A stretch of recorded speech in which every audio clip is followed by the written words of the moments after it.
La dictadura cubana está desesperada. Ahora clama a los empresarios estadounidenses enriquecerse en Cuba. ¿Cómo están, amigos? Bienvenidos a Noticias Importantes. Esperamos sus opiniones en los comentarios. Comenzamos. Mientras el régimen de Raúl Castro se alistaba en Nueva York para presentar en la Asamblea General de la ONU su habitual resolución de condena al supuesto criminal bloqueo de Estados Unidos, en La Habana, el títere castrista Miguel Díaz-Canel se reunía con empresarios estadounidenses y cubanoamericanos para implorarles que inviertan capital y hagan negocios con Cuba y en Cuba.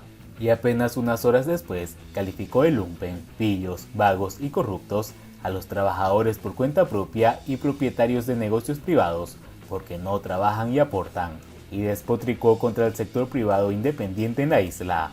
Pero analicemos estos 4 detalles significativos.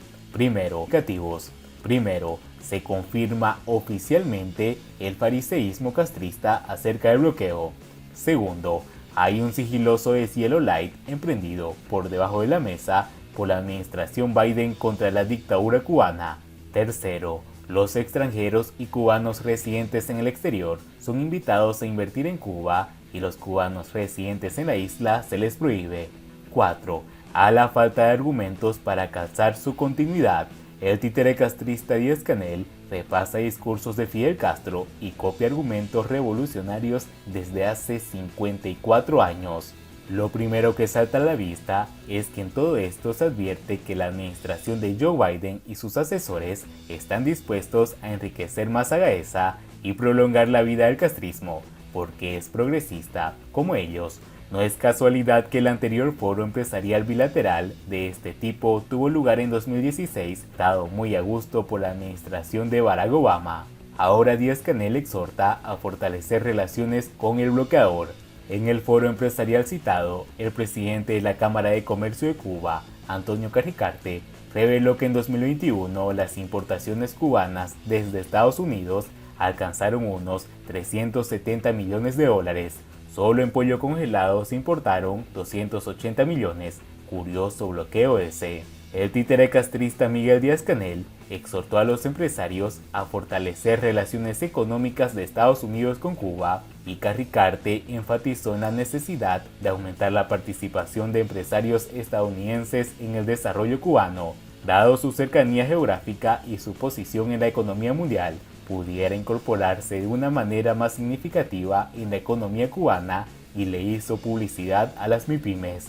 Luego el jefe de Estado designado a dedo, en una reunión con el Consejo de Ministros, arremetió contra los propietarios de pequeños negocios privados independientes y los cuentapropistas que no han querido someterse al embuste de las MIPYMES, acogotadas todas por el Estado y sometidas a reglas y frenos impuestos por la mafia militar que manda en el país. Y para no meter la pata, como le ocurre constantemente, esta vez acudió al discurso del dictador Fidel Castro del 13 de marzo de 1968, cuando estatizó los 57.280 pequeños negocios privados que aún subsistían en Cuba y calificó a los propietarios de pequeños negocios y a los cuentapropistas de holgazanes en perfectas condiciones físicas que montan un timbiriche, un negocio cualquiera, para ganar 50 pesos todos los días. Vamos a hacer socialismo o vamos a hacer timbiriches, afirmó. Para el presidente, los emprendedores cubanos no aportan nada. Con el mimetismo de todo hombre mediocre, como diría José Ingenieros, Díaz-Canel repitió el calificativo fidelista de vagos a los comerciantes y productores que nutren el Salvador mercado negro y arremetió contra los que no trabajan, no aportan y están en la ilegalidad, ganen más y tengan más posibilidades de vivir que los que realmente aportan. Ahí estamos al revés, estamos rompiendo los conceptos del socialismo, afirmó. Increíble.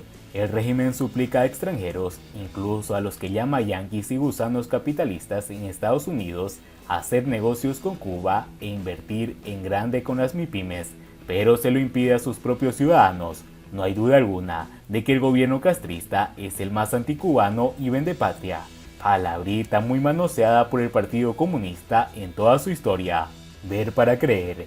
En Cuba rinde más beneficios ser extranjero o un cubano residente en el extranjero que vivir en su país natal. Un forastero o un cubano emigrado puede invertir capital, importar y exportar mercancías y servicios y hacerse muy rico si se asocia con los mafiosos que usurpan el poder, los soborna y les da regalos, y entre todos explotan a mano de obra más barata del mundo y se enriquecen a costa de ella. El cubano residente en la isla, con un salario promedio de unos 27 o 30 dólares mensuales y una cartilla de racionamiento con alimentos que lo hambrean, no tiene derecho a nada de eso, ni siquiera a decir lo que piensa de esa prohibición y ese abuso. Cuando Cuba era explotada por el imperialismo, ocurría exactamente lo contrario.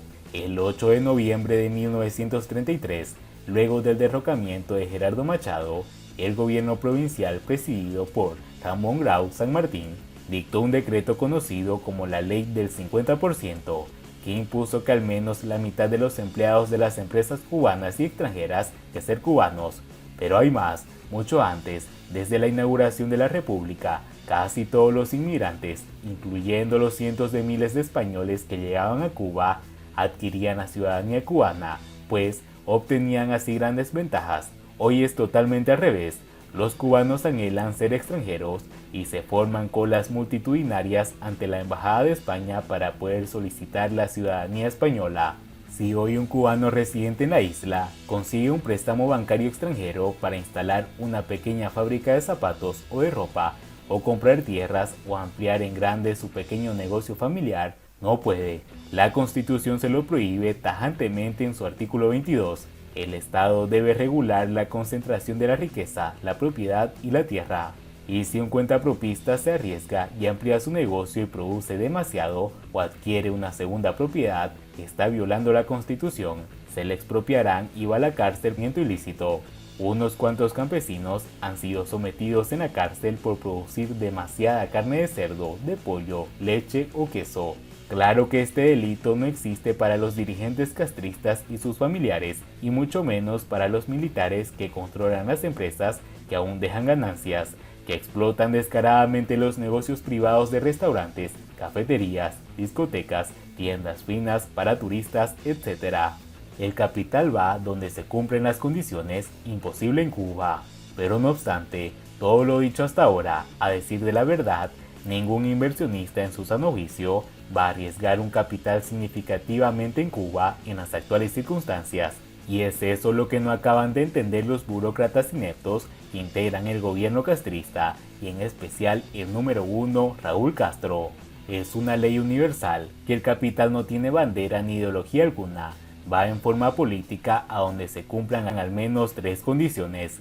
Primero, garantías legales a la propiedad y a la operatividad de la compañía. Segundo, seguridad de que obtendrán algún rápido retorno de ingresos que cubran el monto de la inversión realizada. Tercero, la existencia de un mercado interno o externo que garantice buenas ganancias, y en Cuba hoy no se ofrece ninguna de esas condiciones. En la isla hoy no hay ni un mercado interno, y de facto circulan a la vez dos monedas, la cubana y la más devaluada del mundo según los expertos y con la que se pagan los salarios, y el dólar, pero la masa circulante de dólares y euros es insuficiente. Y para finalizar, viene como anillo al dedo un cuento de Pepito muy popular para esta ocasión, pero hoy se hace nuevamente imprescindible. Es una escuela primaria de La Habana. La maestra le pregunta a varios alumnos qué quieren ser cuando sean adultos. Médico dice uno, ingeniero responde otro, ¿y tú qué quieres? Y Pepito responde, yo, extranjero. Siguiendo con las noticias, crisis migratoria. Al menos 15 menores de edad son rescatados dentro de un grupo de migrantes cubanos. Un grupo de 42 balseros cubanos, del que formaban parte 15 menores de edad, quedaron varados en una de la isla de los Cayos de Florida y fueron rescatados por miembros del sector sureste de la Guardia Costera de los Estados Unidos. La información fue divulgada en su cuenta de Twitter por el agente Walter N. Slor, jefe de la patrulla fronteriza de Estados Unidos. Los migrantes quedaron bajo custodia de esa institución. Los migrantes se encontraban varados y fueron localizados por agentes del sector sureste de la Guardia Costera de Estados Unidos, añadió. El hecho se produjo un día después de que representantes del régimen cubano amenazaran en el programa oficial de la Mesa Redonda a quienes lleven a menores de edad en salidas ilegales del país con procesos penales. En la mencionada emisión de la mesa redonda, el Ministerio del Interior exculpó a los guardafronteras cubanos por el hundimiento de la lancha estadounidense en la que viajaban 23 personas, los hechos en los que murieron al menos 7 personas, entre ellos una niña de 2 años, hechos que habían ocurrido 3 días antes. Y bien amigos, así vamos terminando las noticias importantes del día de hoy. Por favor, nos ayudaría mucho compartiendo las noticias y así poder informar a muchas más personas de la verdadera realidad en Cuba. Patria y vida mis hermanos, nos vemos en el siguiente.